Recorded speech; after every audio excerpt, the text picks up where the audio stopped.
ప్రభునందు మాకు అత్యంత ప్రియులైన దేవుని ప్రజలందరికీ గనుడును రక్షకుడైన యేసుక్రీస్తు ప్రభు నామం పేరిట హృదయపూర్వకంగా శుభాభివందనాలు తెలియజేస్తున్నాను. దేవుని ధర్మశాస్త్రమందు ఆనందించుచు దివారాత్రము ధ్యానించువాడ ధన్యుడని లేఖనం సెలవిసిన రీతిగా దేవుని వాక్యాలను మరియు ఆయన వాగ్దానాలను మనం ధ్యానిస్తున్నప్పుడు నిజమైన ఆశీర్వాదాన్ని మరియు ఆనందాన్ని మనం పొందుకోగలుగుతున్నాం. మీలో చాలామంది పరిచర్య ద్వారా దీవెన పొందుతున్నట్లుగా నేను విని ప్రభువును స్తుతిస్తున్నాను. ప్రతి ఉదయాన్నే లేచిన తర్వాత ప్రార్థన చేసుకుని దేవుని వాక్యం చదువుకున్న తర్వాత ఒక వాగ్దానాన్ని మనం వింటున్నాం. దేవుడు మాకు అనుగ్రహిస్తున్న కృపను బట్టి కూడా మేము ప్రభువును స్తుతిస్తున్నాము. ప్రతిరోజు ఒక వాగ్దానాన్ని బైబిల్లోంచి మీ హృదయాల్లో నాటడం వలన ఆ రోజంతటికి కావాల్సిన శక్తిని, బలాన్ని మనం పొందుకుంటున్నాం. ఈరోజు వాగ్దానం కోసం కనిపెడుతున్నారు కదా, పరిశుద్ధ గ్రంథాలు తెరిచి మనందరికీ తెలిసిన వాక్య భాగమే 145వ కీర్తన 18వ చరణాన్ని చదువుకుందాం. Psalm 145 and verse 18. తనకు మొర్రపెట్టు వారికి అందరికీ, తనకు నిజముగా మొర్రపెట్టు వారందరికీ యెహోవా సమీపంగా ఉన్నాడు. దేవుడు ఎవరికి సమీపంగా ఉన్నాడు? ఎవరికి దగ్గరగా ఉంటాడు? చూడండి, కొన్నిసార్లు ఎవరికైనా సమీపంగా అవ్వాలి అంటే కొన్ని ప్రయత్నాలు చేయడానికి కొంతమంది ముందుకు వస్తూ ఉంటారు. అయితే దేవుడు మనకు సమీపంగా ఉండాలంటే ఏం చేయాలి అన్న ప్రశ్నకు కీర్తనాకారుడు మంచి సమాధానం ఇస్తున్నాడు. తనకు నిజముగా మొర్రపెట్టు వారందరికీ దేవుడు సమీపంగా ఉన్నాడని. ఈరోజు నీ దేవుడు నీకు సమీపంగా ఉన్నాడు అనే విషయాన్ని గుర్తించాల.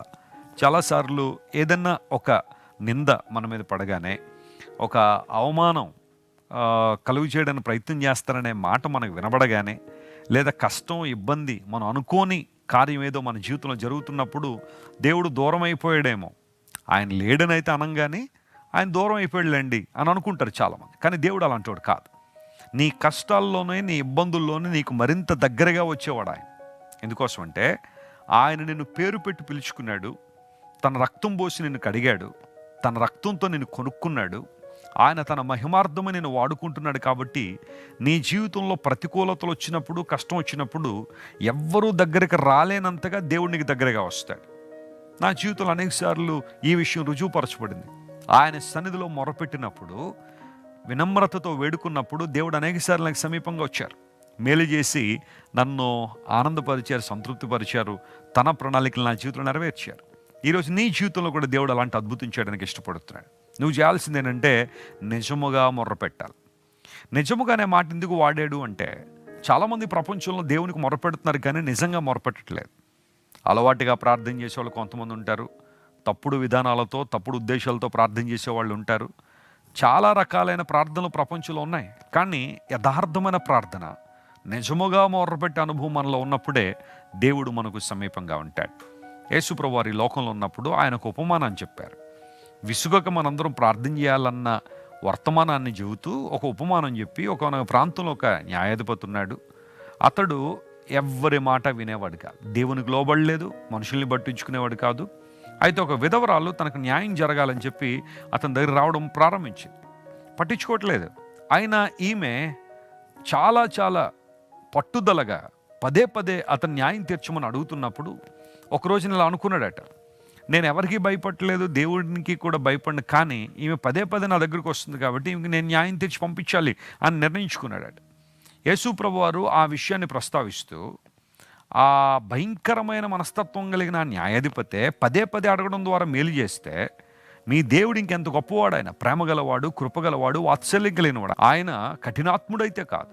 అందును బట్టి ఆయన దగ్గరికి వచ్చినప్పుడు, వినమ్రతతో ప్రార్థన చేసినప్పుడు, దేవుడు తను ఏర్పరచుకున్న వారు దివారాత్రులు తన గురించి మొర్రపెట్టినప్పుడు దేవుడు వారికి న్యాయం తీర్చడా.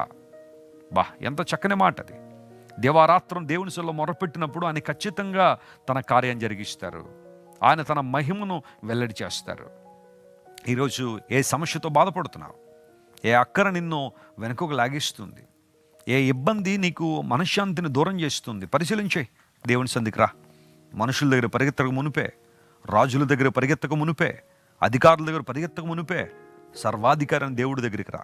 రాజులకు రాజు, ప్రభువులకు ప్రభు, కృపాసింహాసనాసీనుడు, దేవదేవుని యొక్క పాదసన్నిధిలో రాగలిగితే దేవుడిని మొర్ర విని నీకు న్యాయం తీర్చడానికి ఆయన సిద్ధంగా ఉన్నాడు.